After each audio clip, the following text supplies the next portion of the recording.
Bueno, muy buenas tardes. Vamos a iniciar con lo que es el capítulo 1 de tórax, que correspondía del libro de requisitos, que correspondía principalmente a lo que es las generalidades de tórax. Sin embargo, el libro lo que era más que nada es un resumen de todos los demás capítulos. Entonces, hablaba de mediastino, entonces decía ir al capítulo 17, 16, 17, 18. Entonces decía enfermedad intersticial, ir al capítulo tal, 11, no me acuerdo. Y entonces lo que hice fue tomar la charla, hice un repaso de las estructuras. Sí, de las estructuras anatómicas que a nosotros cuando estamos interpretando las placas de tórax, entonces cosas que debemos ver, las cosas normales, los contornos, todo eso, para que cuando veamos algo patológico podamos hacer este diagnóstico. Entonces, primero que nada, el uno. No. Eh, bueno, para iniciar, la radiografía de tórax es el estudio radiológico más frecuente solicitado y por ende debemos conocer las estructuras anatómicas normales y sus variantes. Antes de empezar a valorar una radiografía de tórax debemos de ver las cosas principales. Por ejemplo, si está el nombre en el lugar donde tiene que estar, si corresponde al paciente que tiene que corresponder. Después de ver si técnicamente el estudio está bien realizado con los parámetros que nosotros sabemos. Por ejemplo, cosas que utilizamos para saber es la tráquea central, si las clavículas están, o la porción medial de las clavículas están equidistantes con lo que es la apófisis espinosa, si las escápulas están fuera de lo que es el área del parénquima pulmonar, si está debidamente inspirado, porque la PA se hace con inspiración profunda para poder ver bien lo que es el parénquima pulmonar, y para determinar si está adecuadamente inspirado tendría que tener por lo menos de parénquima pulmonar llegar hasta el sexto o séptimo arco costal anterior, o el noveno o décimo arco costal posterior. Si es así, entonces decimos que está adecuadamente inspirado. Debemos poder ver todo el parénquima pulmonar. Después, de forma sintetizada, como uno mejor prefiera, uno se ordena para poder hacer la evaluación. Entonces empezamos como acá, como de afuera para adentro, vemos los tejidos blandos, que no haya ninguna alteración, vemos las estructuras óseas, las escápulas. Es importante verlas porque a veces hay procesos patológicos ocurriendo a ese nivel, y como no les damos la evaluación adecuada, entonces lo pasamos por alto y no lo decimos. Más o menos de una forma más gráfica, como para que entendamos más o menos todas las estructuras a nivel de la radiografía. Entonces vamos a ir a nivel central, donde tenemos acá los contornos de la silueta cardíaca. Entonces, a la hora de ver los contornos de lo que es o el mediastino, vamos a empezar por el primer arco que se forma, y este arco corresponde al callado aórtico. El segundo corresponde a la arteria pulmonar,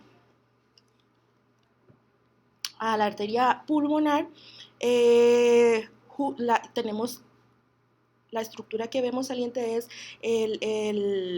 la arteria pulmonar izquierda. Después, justo debajo de esto, vamos a tener la orejuela de la aurícula izquierda.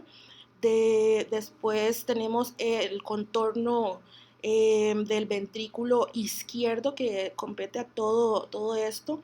Anterior está el ventrículo derecho, pero el contorno derecho del corazón en la placa de tórax está dado por la aurícula derecha, que termina más o menos justo en lo que es en la mitad de lo que es el ilio derecho. Y después de esto sigue lo que es la vena cava superior. Y la vena cava superior, lo que es el tronco brachiocefálico derecho, que pasa sobre la aorta. Eso es más o menos como para que gráficamente lo veamos. Igual, En la lateral de tórax, entonces vamos a tener lo que es la tráquea, vamos a tener el bronquio del lóbulo superior derecho y un poquito inferior tenemos el bronquio del lóbulo superior izquierdo.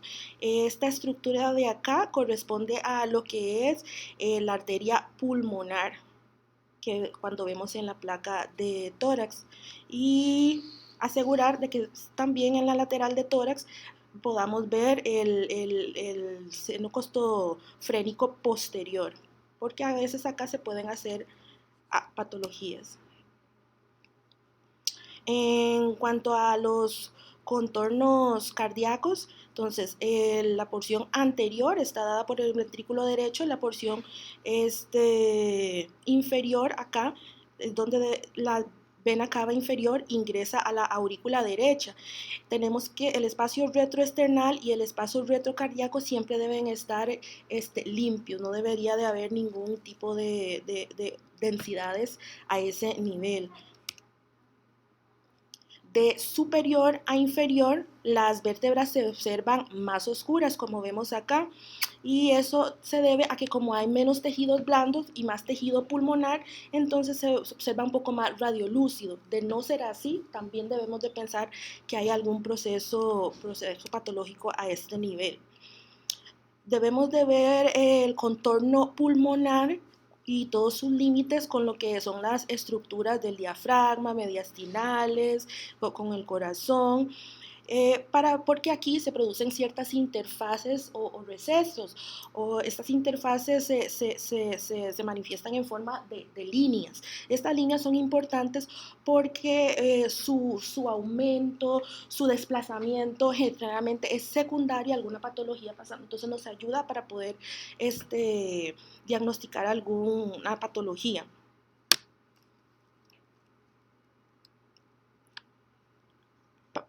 Que son 96, es que yo no iba a ir una por una, pero quieren que vaya una por una, describiendo cuáles son las líneas, es que son 96 diapositivas. ¿Ah? ¿De 10 en 10?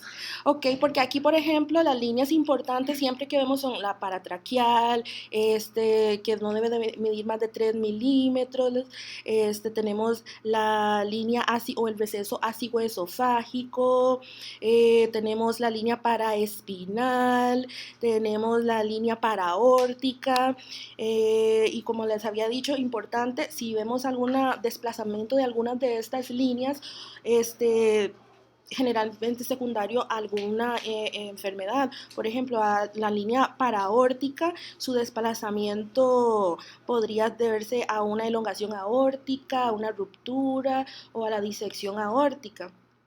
En la línea del receso o el receso ácido-esofágico, su desplazamiento generalmente es secundario a una hernia hiatal, a trastornos esofágicos, a aumento de la aurícula izquierda, adenopatías o quistes broncogénicos. En esta ilustración tenemos el desplazamiento de la línea o el receso de la ácigos hacia la izquierda, y al hacerle un estudio contrastado se evidenció una hernia diafragmática a ese nivel. En cuanto a lo que es el corazón, la silueta cardíaca, tenemos que la aurícula derecha, quien recibe a las venas pulmonares, se encuentra posterior. Su contorno izquierdo corresponde a lo que es la orejuela, que viene justo debajo de lo que es el tronco de la pulmonar. Y a nivel en la lateral podemos ver que ocupa un espacio, como había dicho antes, posterior. El contorno derecho, la aurícula derecha, quien recibe la vena cava superior e inferior, generalmente cuando aumenta de tamaño se puede ver con proyección retroesternal, que hay, las cámaras se encuentran retroesternales. En el ventrículo izquierdo, la última parte de lo que es el contorno izquierdo de la silueta cardíaca, se encuentra posterior al ventrículo derecho, y su aumento generalmente se observa con aumento pronunciado hacia la derecha. Acá vemos que se encuentra posterior al ventrículo derecho en la lateral.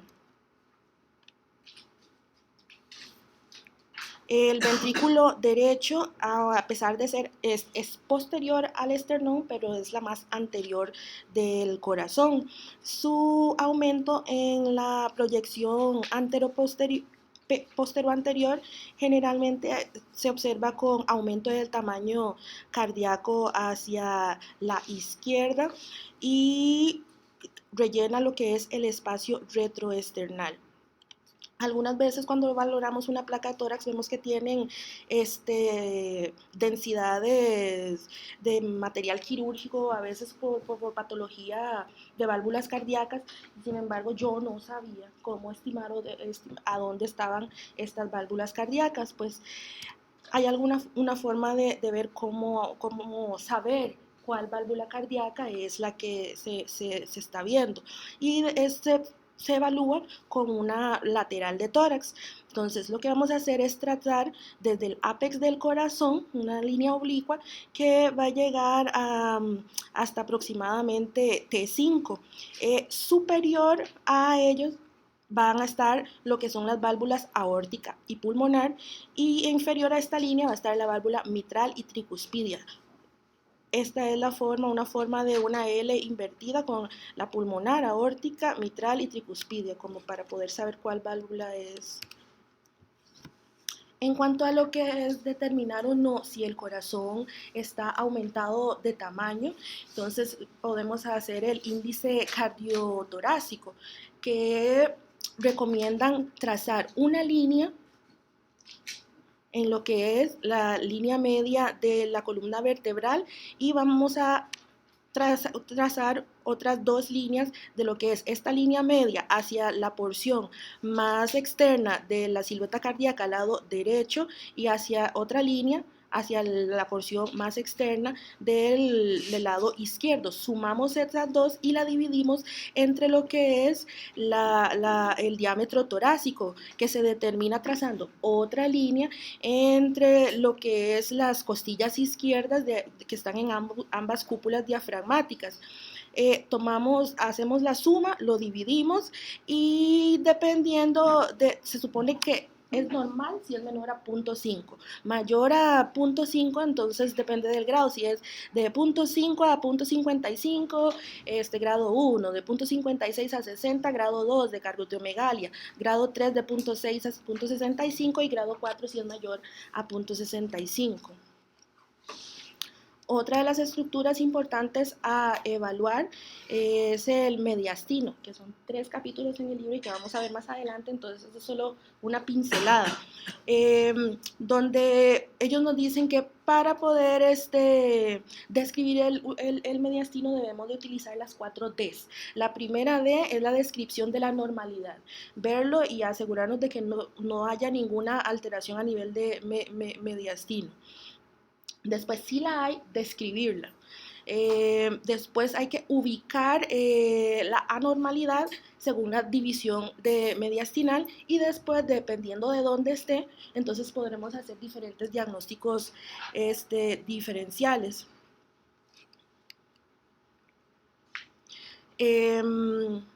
Hay que poder determinar si la masa viene de mediastino, es una masa pulmonar, y esto generalmente se puede hacer observando los ángulos, principalmente es lo que utilizan. Si la masa que tenemos es una opacidad, como por ejemplo pasa acá, que tenemos en el contorno derecho, tenemos una opacidad. Esta opacidad, como la que vemos, no tiene broncograma aéreo, entonces no pensamos en una consolidación. Vemos que la masa hace un ángulo obtuso con lo que es el pulmón, haciéndonos pensar de que entonces es una masa que proviene del mediastino. Después tenemos que localizar esa masa dentro del mediastino para poder ver qué diagnóstico diferencial es. En las masas pulmonares generalmente entra en contacto con el mediastino formando un ángulo agudo con el pulmón, como vemos con esta masa en el lóbulo superior, formando ángulos agudos con el pulmón, ahí podemos decir que esa masa es pulmonar. El límite del mediastino, el límite anterior es entre el esternón y una línea imaginaria que va anterior a lo que es la tráquea y pasa por la parte posterior del ventrículo izquierdo o por la vena cava inferior, donde entra la vena cava inferior.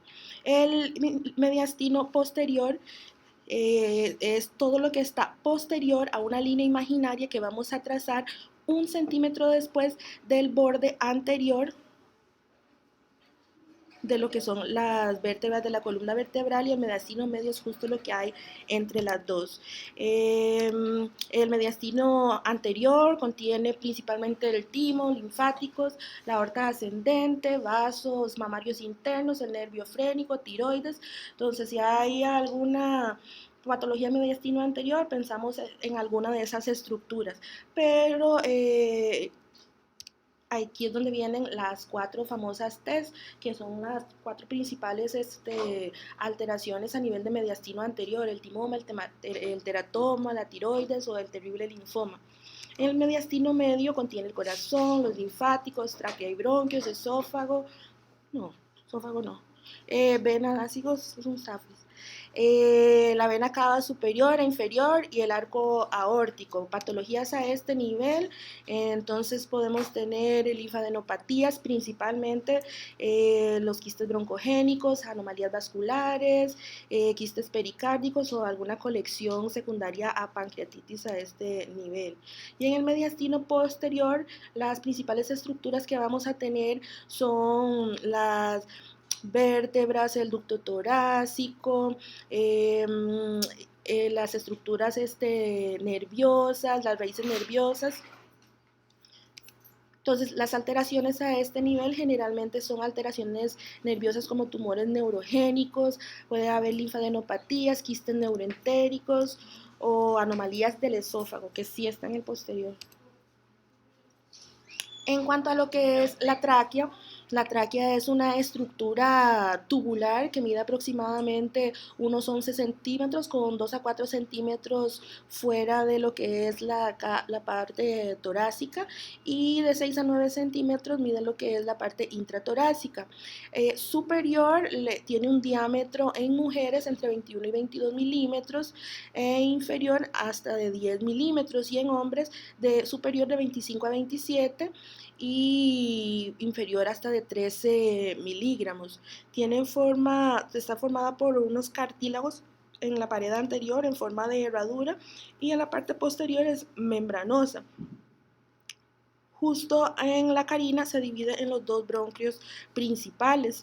El bronquio del bronquio principal derecho sigue un trayecto más vertical y recto, y es más corto y más ancho que lo que es el bronquio izquierdo. Una forma más ilustrativa.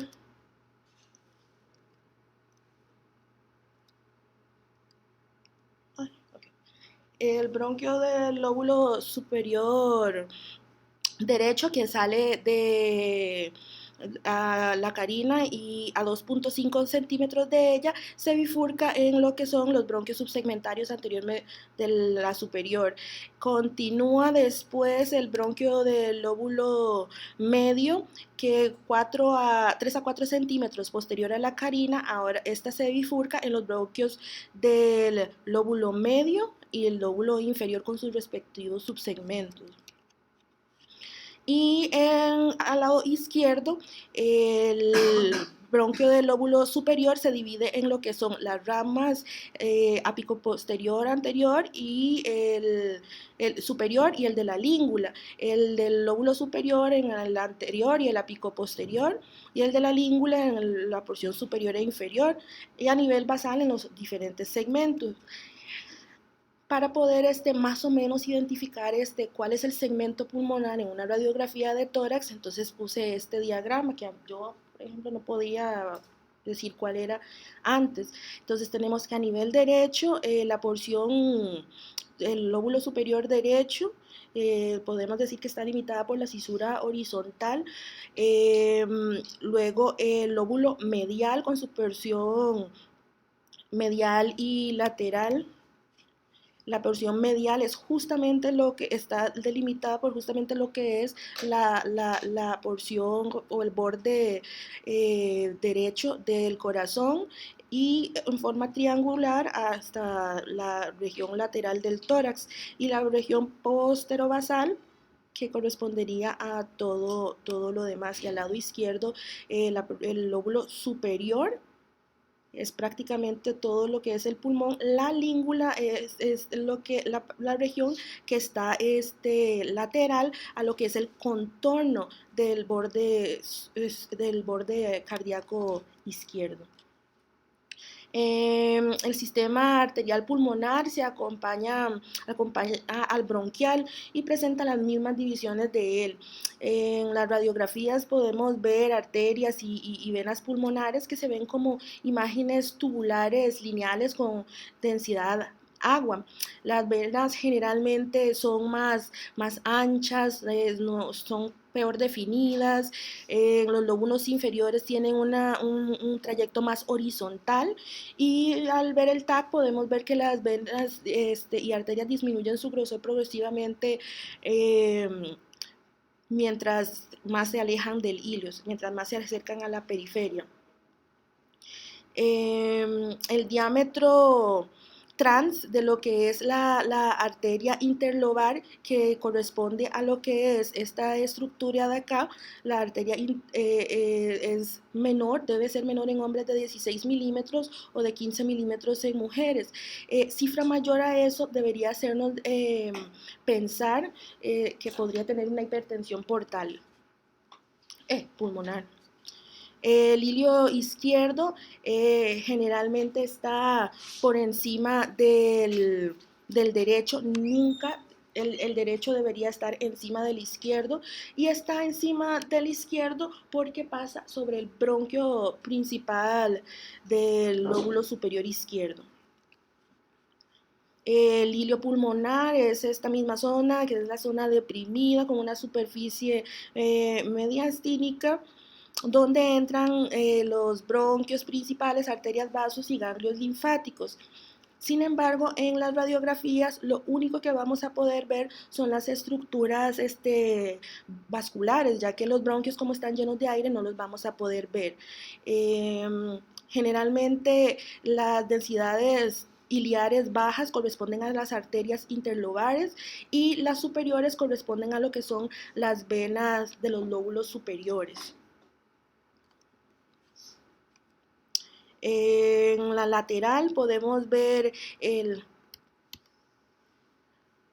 esta densidad correspondería a lo que es la arteria pulmonar izquierda. Más hacia abajo podemos ver lo que son algunas venas pulmonares y superior a esta sería lo que es la arteria pulmonar izquierda.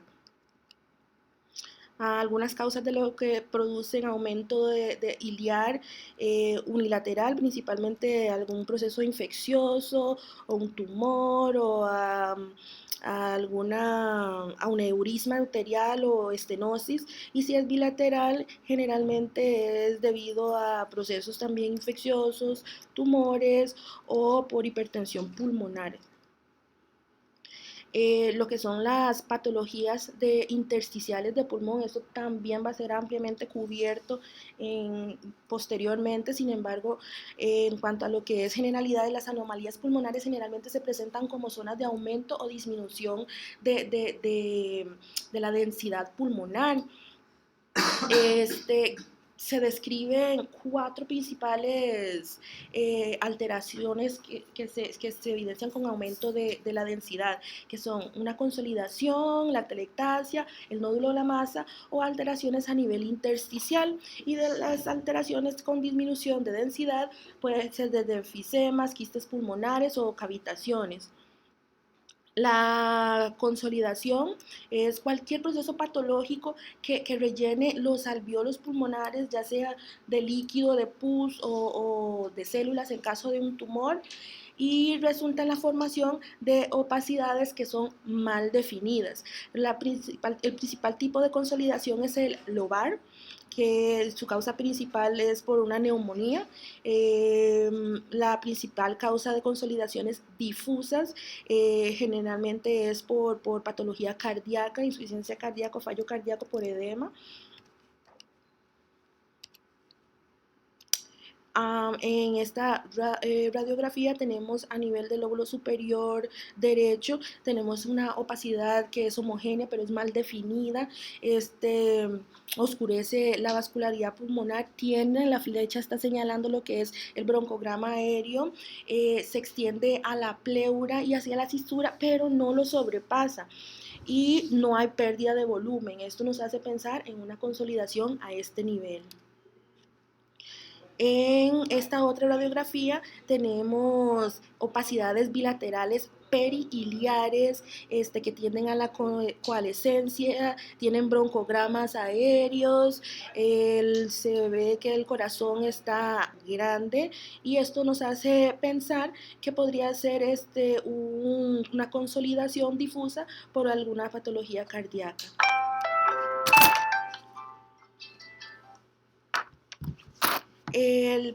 Cuando el tejido conectivo del parénquima pulmonar está afectado, se observan como opacidades reticulares finas o gruesas.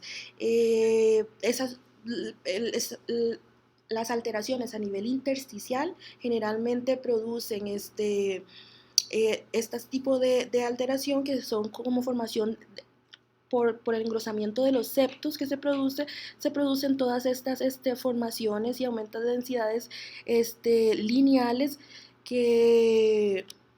o puede también formar densidades intersticiales nodulares finas.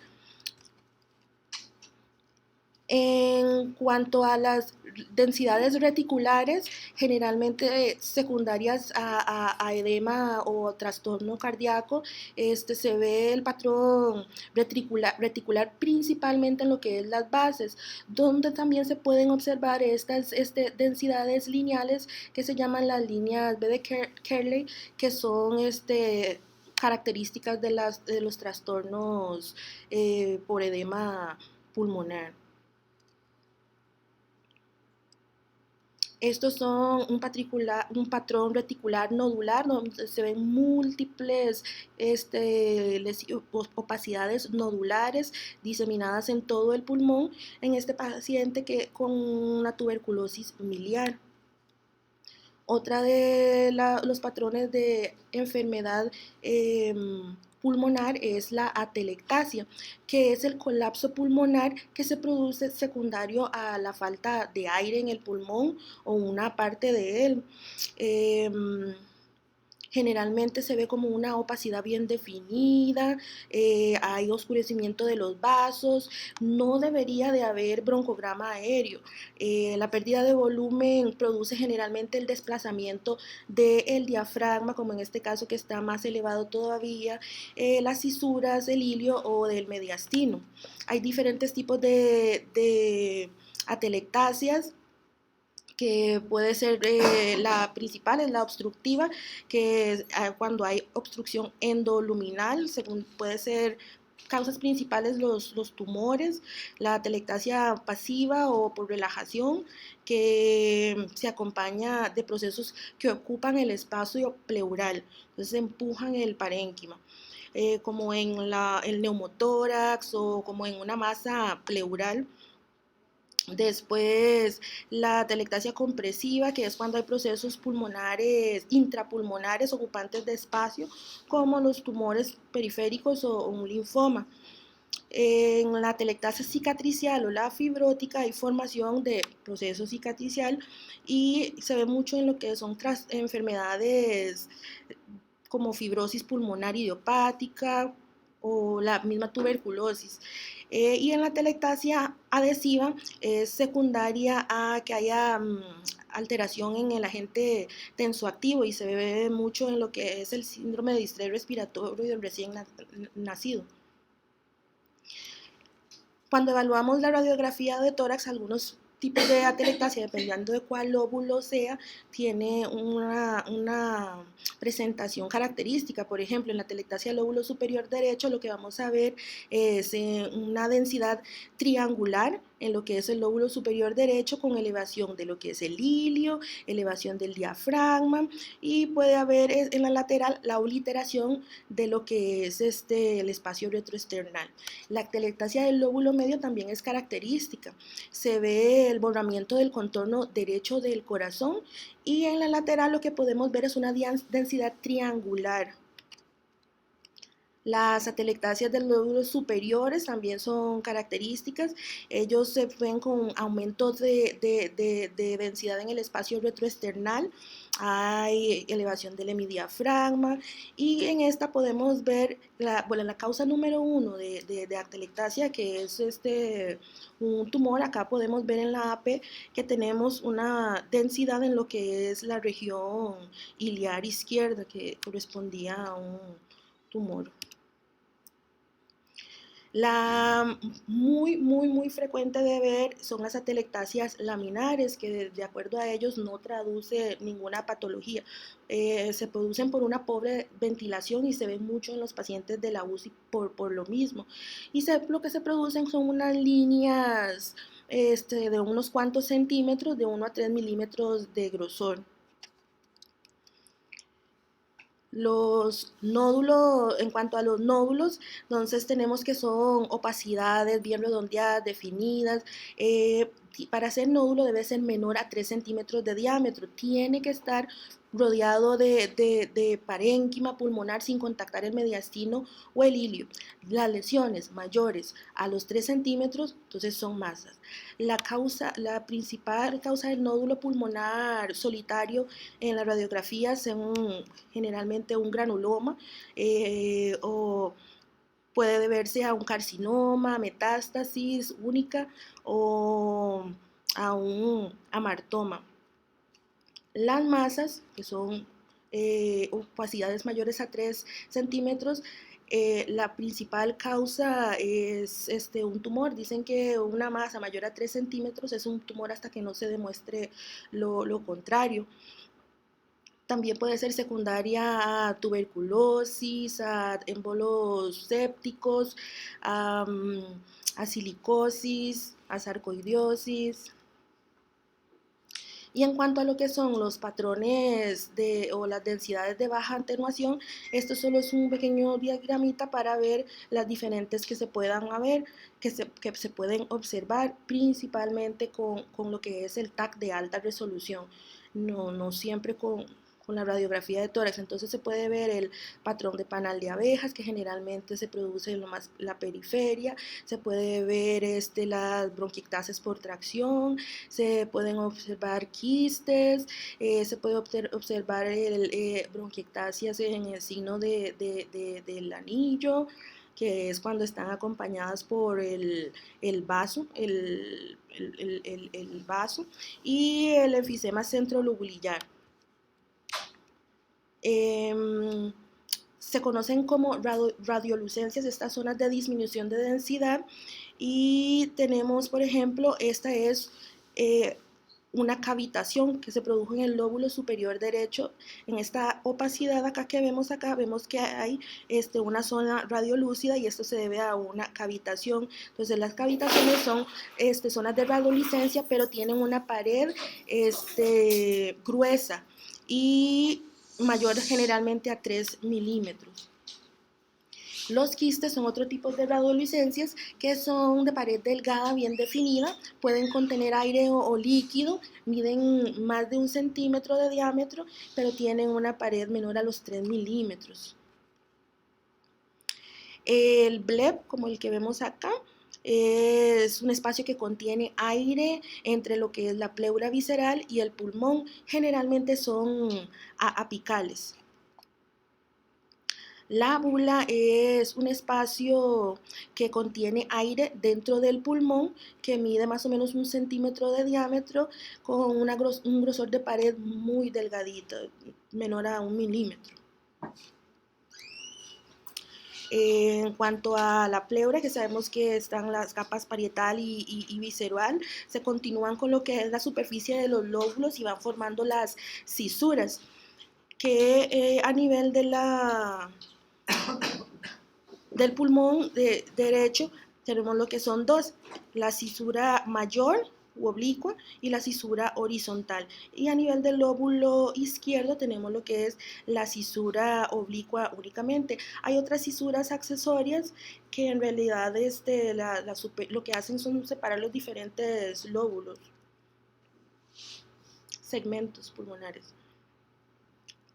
Pueden formarse opacidades a nivel de la pleura, generalmente cuando son solitarias y por colección líquida, entonces puede ser secundaria a un derrame pleural o un empiema organizado o a un hematoma. El tumor más frecuente a nivel de lo que es la pleura que conocemos es el mesotelioma, aunque pueden haber metástasis también pleurales. Y si son múltiples, deberíamos de hacer historia clínica para ver si el paciente ha tenido contacto con el asbesto, pues, que producen placas pleurales o por diferentes tumores. Generalmente entre la pleura parietal y la visceral hay aproximadamente unos 30 mililitros de líquido pleural. En cuanto hay un aumento del líquido pleural que alcance por lo menos unos 200 o unos 300 mililitros, ya se pueden empezar a ver lo que es el borramiento de los ángulos cardiofrénicos, como es este caso. Cuando hay más de 2 litros, podemos ver incluso que hay un buen segmento que se borra y ya para que se forme un pulmón blanco secundario a un derrame pleural, tiene que ser una cantidad mayor a los 5 litros. Algunos signos radiológicos del derrame pleural son los que tenemos acá, la opacidad del hemitórax, la desviación contralateral del corazón, la separación de los espacios intercostales en el lado afectado, la ausencia de broncograma aéreo para diferenciarlo de una consolidación. Acá tenemos una ilustración de esta porción de radiografía donde podemos ver que hay desplazamiento del parénquima pulmonar con la pleura visceral. Las principales causas de neumotórax podrían ser secundarias a la ruptura de un bleb por patología pulmonar, el EPOC, el asma o por algún trauma. También se ha descrito en pacientes que utilizan algunas drogas como la cocaína o la marihuana. En esta radiografía que tenemos acá, podemos ver o quieren decirme dónde está.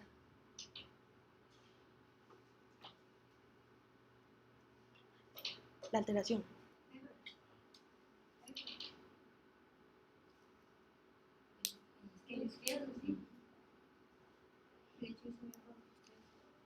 Correcto. A nivel de lo que es la porción basal izquierda, podemos ver lo que es el desplazamiento del parénquima pulmonar. No vemos trama vascular en lo que es esta área, esto es secundario a un neumotórax. Las cisuras en TAC aparecen como bandas avasculares en ambos lóbulos. A nivel de lo que es en la PA no la podemos valorar, pero sí a veces podemos verla en la lateral, donde vemos a la cisura mayor que se proyecta como una línea oblicua que se extiende desde más o menos como de la quinta vértebra dorsal hasta unos pocos centímetros posterior a lo que es el ángulo costofrénico. Y la cisura menor se ve como una línea horizontal que va a nivel del arco de la cuarta costilla.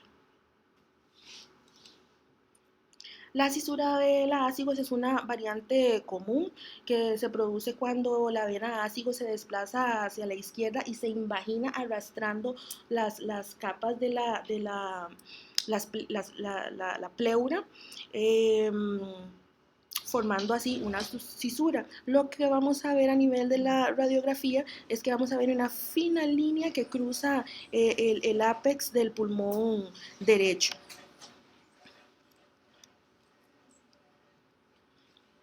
El diafragma es una estructura musculotendinosa que separa la que es la cavidad torácica de la abdominal.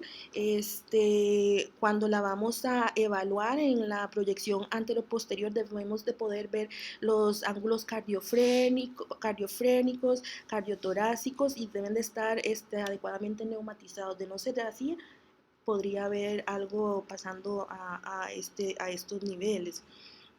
El hemidiafragma izquierdo se encuentra más o menos entre 1 y 3 centímetros más bajo que lo que es el hemidiafragma derecho. En la proyección lateral vamos a poder ver completamente lo que es el diafragma derecho llegar. El diafragma izquierdo no lo vamos a poder evidenciar porque este llega con el borde, el ápex del corazón y hace lo que es el signo de la silueta, que era cuando dos estructuras de densidad similares estaban en contacto, entonces ya no se podía determinar cuál es cuál, el borde o el límite